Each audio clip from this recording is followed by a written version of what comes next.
Let the hunt begin. What's going on, everybody? It's Nico, and today a patch came out that didn't do a lot of stuff, but it did do some stuff, so I wanted to go over it. So first, your girl Artemis. She got a graphics update finally, and she doesn't run like she's got a stick up her ass that's fused with her spine. Finally, she actually her run animation doesn't look awful anymore. Also, check out her hair. Look this model. I mean, she's still kind of rigid. I think that's just how Artemis is. She's just a very rigid character. But, oh, she doesn't jump as high anymore. Wait, am I still in combat? No. Oh, man. I missed the high jump. She used to, like Chalk and Artemis had the two highest jumps in the game. Now Artemis has a small jump. Rip, old high jump. But yeah, Artemis, she looks way better, in my opinion. Is she actually better as a character? Not so much, but to be completely honest, if I had to have a carry on my team that wasn't one of the top three, arguably Neith, Apollo, Uller, or on her, depending on the team comp you're going with. Well, that's not true. It's more Neith dependent on the team comp you get. So it seems like the pros favor on her Uller and Apollo right now. But I'd much rather have an Artemis if somebody didn't want to play either of them, because Shivalanke is awful and Cupid is literally a worse version of Neith. So, yeah. I'd much rather have Artemis other than them two. Especially Shivalanke in Conquest. Nothing against the Shivalanke. I love him, but he's just he has a terrible laning phase, and he takes forever for him to get going. So yeah. Anyway, enough about those characters. We're not here to talk about them. We're here to talk about your girl Artemis and the very few actual buffs and nerfs and stuff that happened in this patch. I can barely hit all of them. What was it? Okay, so Artemis got a graphics update. Her hair looks awesome. Her outfit looks great. Her animations are better, which is awesome, because for the longest time I hated Artemis's run because it was just stupid looking. But now she looks good, and that's great because I like Artemis a lot. Too bad she's not as good as she used to be with her free vision, but you know. What can you do? What was I gonna say? So Artemis looks great. My friend Locky, you've seen him in some of my videos. He's the Slovenian menace, the moaner of the West. I mean East, not West. Yes! The Tusky! I love that so much. Oh, man. So yeah, Tusky also got a little bit of an animation update. If you're wondering, Tusky always had a split, I don't know if that's 0.5 seconds right there, but he has a few, it's not a full second, I don't think, because it seems way too quick to be a full second. But he had an instant where he would not move. Now he just gets a little animation where he rears up and then goes, and I love it. It's the most adorable thing. So Tusky got a little bit of an animation update as well, which is awesome.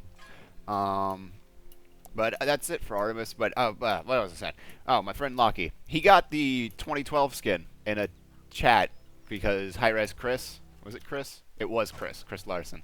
He's the main programmer, I think. I can't remember. He was giving away codes in a chat, and one of the codes was for 2012 Artemis, and Locky got it. So, okay, you wanna play auto attack fight, bastard? Anyway, so Locky got 2012 Artemis, and he said with the new graphics, she looks way better now, which is amazing because that skin already looks amazing. So it's kind of hard to believe that it looks even better now. Did you just ult my minions? Bastard. So, yay, 2012 Artemis. If you're lucky enough to have the most rare skin, rarest. I don't know how it's pronounced. One of the rarest skins in Smite, then it looks even better now. So awesome. So things that actually got updated other than that, and then the Bastet skin, which I'm debating on whether or not I want, because I feel like Bastet's gonna get nerfed next week, because Bastet is really strong still, as in top tier jungler, needs to be banned out. Though So, like, I'm not sure if I want to buy that, because if I buy that skin and then all of a sudden she's just getting banned constantly, or, well, I don't play ranked, what am I talking about? But if she gets nerfed next week, then I'll be all sad and be like, oh, but it just got this skin and it looks nice, and now, oh, that's what I'll feel like if that happens. Let's go get Training Blade. So I'll be sad and stuff if that happens. Also, let's get off that. I don't want to be on that anymore. So, yeah, that's why I'm debating whether or not I want that skin, because, well, I really don't, like, want to buy a skin for a character that's going to get hit with the Nerf bat. Which is why did I buy a skin for anybody where I'm like, oh man, I really wish I had waited? I don't think so. I think I'm good on that part. Oh, you want some? Get him, Tusky! Aw, oh, you bastard, and your little rear up bullcrap. And Raw's speed increase. I hate everything right now. But yeah. Oh. You son of a bitch, you juked it. Oh, got him anyway. That bastard. What was this egg? I'm sorry. I get sidetracked when I do this. Which is funny, because the whole point of me doing this is so I don't get sidetracked and can just talk about whatever I want to talk about. I'm awful. Let's see. Prowler Bastet, I'm afraid she's going to get nerfed next week. Fucking my key's sticking. So I don't want to buy that skin, even though it looks cool. And the cats get to wear backpack. Like, her cats have goggles and backpacks, and they're, like, it's awesome. Also, her voice pack is easily the most sexual voice pack in the game. So that's something. Oh yeah, Scarlet Coven Isis got a new voice pack. So if you bought that skin, you're like, oh sweet, but then you were like, oh, I thought it was gonna have a voice pack. Well, now it does, and it's a really awesome voice pack. And your VER, is actually you suck. So I don't know how that's gonna fare, because that motherfucker predicted. You know, MOBA. I'm pretty sure it's gonna be used to BM people and only BM people. Don't know why Robot does that, but who knows? I could be wrong. Even though I'm pretty fucking sure I'm not wrong on that aspect.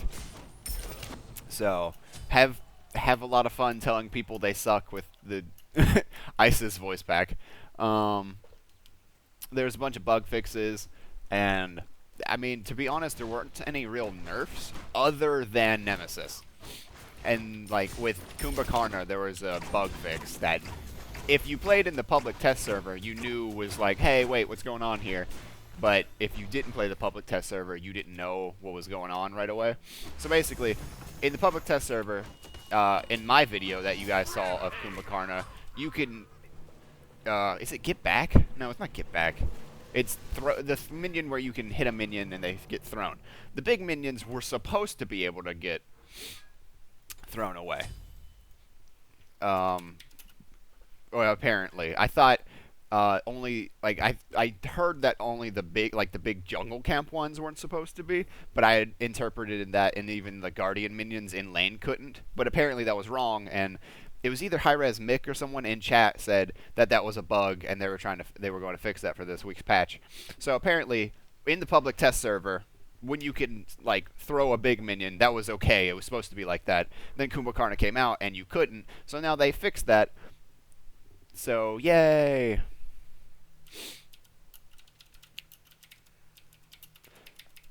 I still think Kumbhakarna is pretty much hot garbage, though. I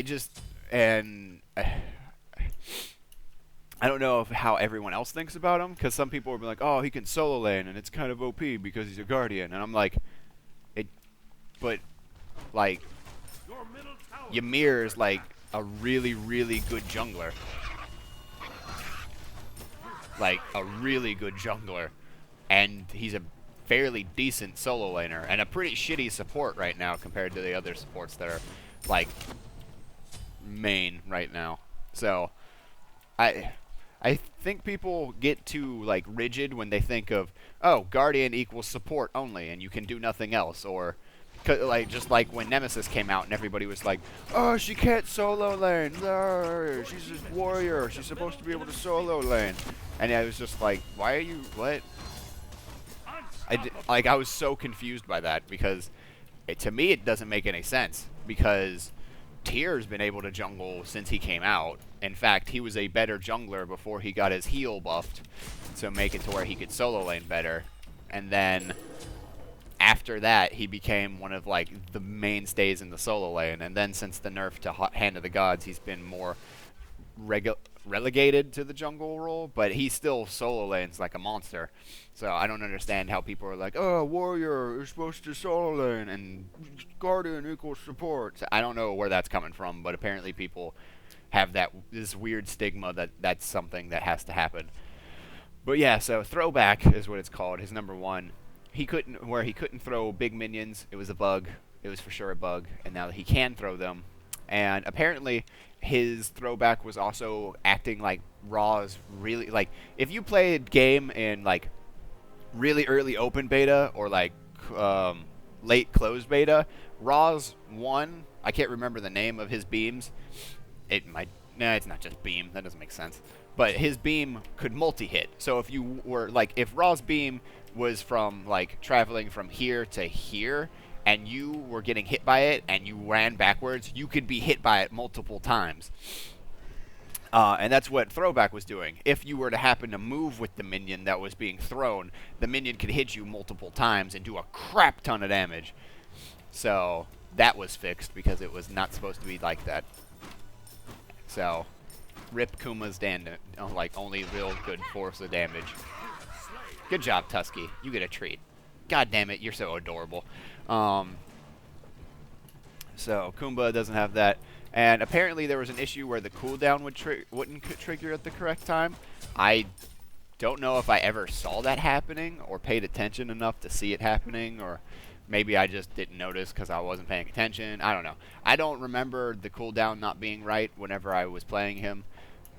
But then again, I don't like the character, and I've only ever played him in practice games because I think he's too slow, and he doesn't do anywhere near enough damage to like warrant being anywhere and actually being successful.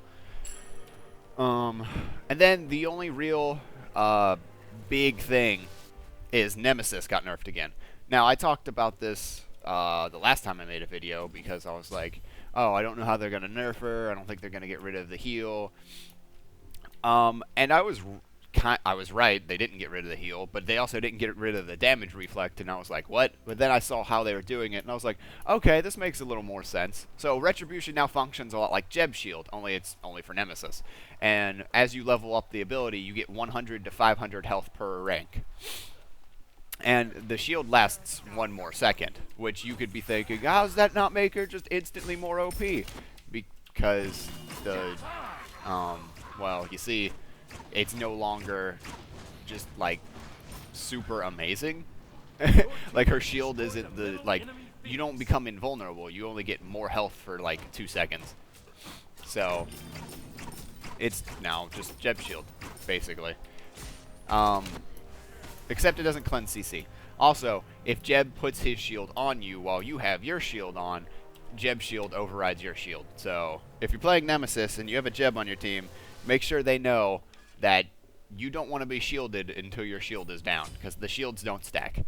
But, yeah, so the damage reflection and self-healing will only apply on damage absorbed by the shield, and only on damage from gods. So basically, if you were trying to solo lane with Nemesis, and you press 3, and, like, before today, you were able to, like, reflect and heal off of minions attacking you, which wasn't a bad idea at all, you can't do that anymore. And Dusky, go. What's it called? You can't do that anymore. And the way it's phrased is that, so before, like, Nemesis pretty much put a full stop on, like, Scylla and Hebo and Poseidon and Ao Kuang just by existing, because at any point in time they're really telegraphed, like, super easily, like, to, like, just get inside of ults. She could just walk into their ultimate, press 3, and she could heal herself all the way up, because all of those ultimates hit for, like, almost, I don't know, I would say at endgame, like, 1,500 damage. What the hell? There you go. That's more like it. So, beforehand, Nemesis could literally just be like, oh, hey, you're going to use a really easy-to-see ultimate, and it does a shit ton of damage. Well, I'll just walk into it, press 3, and you'll take half damage. I'll heal to full, and yeah, screw you. So, the way it works now is she can't just do that for free. Apparently, how the shield works is that it will only reflect damage that the shield takes. So, it seems like, since you can only take 500 damage in the shield, it will only heal Nemesis for 250 and reflect 250 at, like, maximum once you have it leveled all the way up. That's the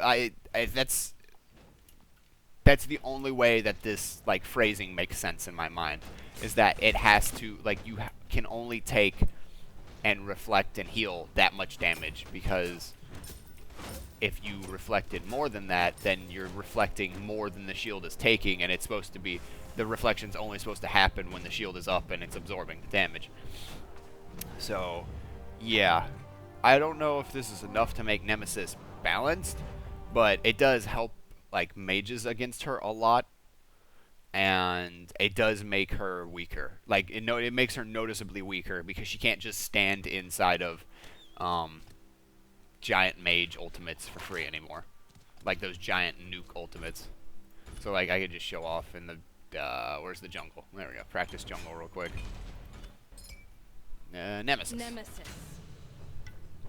But yeah, so it's 100 to 500 per rank, and that means you can only heal 250 off of it, and then you take the rest of the damage. So you could still use it the way you used it before. You just have to do, like, a lot of mental math to do it. So, like, all right, 557, 657.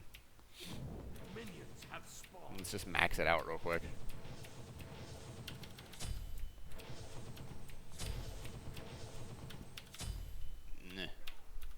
So, yeah, it's still on a really long-ass cooldown, too. So I have 1,213 health right now.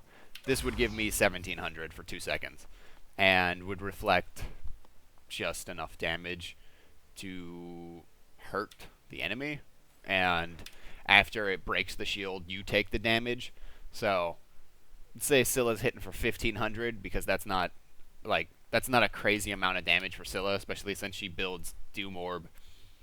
Most people build Doom Orb on Scylla because she has the jump and can get away. So, like, overview, I'm a monster, 800 plus 120%. Yeah, 1,500 is easily achievable. So Scylla's hitting for 1,500. She smacks you in the face for that much. You're going to absorb 500 damage with the shield. Heal yourself for 250, and then take 750. You're going to take 750 damage. You're going to cut her ultimate in half, but yeah, I don't think you want to be smacked in the face with 750 damage willy-nilly. Like, you probably don't want to take that, even at level 20. Yeah, we're going off level 20, so... you don't have that, or... Oh, nope, you would have that. Oh, well. Now I gotta build all these items. This one... Crit. Crit. And then defensive, physical, cloak, hide of the urchin. Shit, what was the last item I usually built her with? Oh, Jotuns. Jotuns is pretty much a must on her, I forgot. So, like this build, get rid of these. You have... Oh, we're not level 20. 2365, I don't think this is saying it's fully stacked, so we don't have the full protections, but we have the full health. So 2365, you're going to take 750, that brings you down to 1600. Yeah, no thanks. You don't want to take that to the face. Even, like, if we're not doing, like, the protections and everything, like, how much you would mitigate and everything like that. But you don't want to take that much damage to the mouth. That doesn't feel good. Whereas before, like, you would just be like, lol, and you take no damage. I think this helps a lot, but I don't know if this puts Nemesis in line. Because her slow and her ultimate still exist. Like, Slice and Dice and Divine Judgment are still really good. Like, Divine Judgment is amazing still. So I don't know. It might bring her in line, but it might also not. Who knows? I don't. I'd have to play her to figure that out. I still think she's going to be amazing, but what do I know? I'm just a lowly casual player. But yeah, I hoped you guys enjoyed this video. You liked it. You liked all the stuff I was talking about. And yeah, that's kind of my thoughts on this patch. Hopefully the next patch is a lot bigger, has more, just more stuff in it, more like actual balance and stuff. Because this one's kind of just like eh. And Uller and Bastet are still like first ban, first pick, priority and ranked and stuff. Because they're still really amazing. Because Bastet can still jump in for free. And Uller still has his 1.8 second stun that he can just throw at people. Yeah, 1.8 seconds. It starts at 1, goes to 1.8 that he just throws. And out of all the carries, it's the longest stun and easiest stun to use. Yeah, except for Neith's World Weaver. Her stun is 1.5 seconds at max rank, lol. And it's her ultimate. And yeah. I don't get why Uller gets a 1.8 second stun that he just throws out there, and Neith has a 1.5 second stun at level 20 that she has to crouch down and charge up. I don't know. Does Cupid even get like a longer than 1 second stun, or is his literally just a second? Where the hell are you stupid babby? Heart bomb. Stun duration 1 second. Every other carry has to work so much harder to get their stuns out than Uller, and his is longer. I don't understand that at all. I don't get why he still has that. But whatever. Hopefully next week he'll get fucking nerfed finally. But yeah, I hope you guys enjoyed the video. If you did, do all that stuff to where you comment and you like and all that crap. And I hope to see you guys later in other videos. I'm going to go brush my teeth and stuff because I just woke up. Alright, peace.